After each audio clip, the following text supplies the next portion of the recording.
नाज़रीन ही कंबर जी मशहूर दरगाह हाजी शाह इस्माइल बरसा वाक़ खान जे ॻोठ जे रहवासियुनि जो ही क़दीमी कब्रिस्तान आहे। तव्हां ॾिसी सघो था पानी निकाल नथी सघियो आहे, जंहिं सबबु ही तारीख़ी कब्रिस्तान जेको आहे सो मिसारजी रहियो आहे। हिकु तरफ़ त पानी निकाल नथो थी सघे, ॿियो तरफ़ वरी इहो ॻोठाणनि जो चवणु आहे त असांजी जेकॾहिं का फ़ौतगी थिए थी पई या को असांजो माण्हू फ़ौत थिए थो त पोइ असां कीअं अचूं, असांखे वॾी ॾुखियाई थिए थी हिते कब्रिस्तान में दफ़नाइण जे लाइ।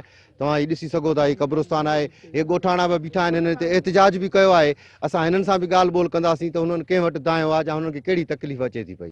सिंध सरकार के असांजी इहा ई अपील आहे, असां जेको मयत बयत माना थिए थो हेयो असांखे वॾी माना तकलीफ़ आहे। हेॾो पाणी लॻो पियो आहे, हुनखे असां कीअं माना खणी माना दफ़नायूं।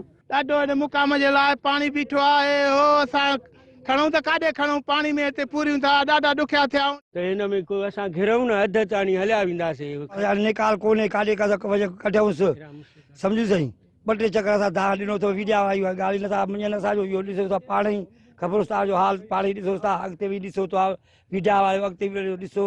ॻोठ वारनि खां सभिनि खां पुछा कयोसीं कहिड़ो असरु आहे असांजो। हाणे ॿ टे दफ़ा थियो बंदर ते पूरियोसीं।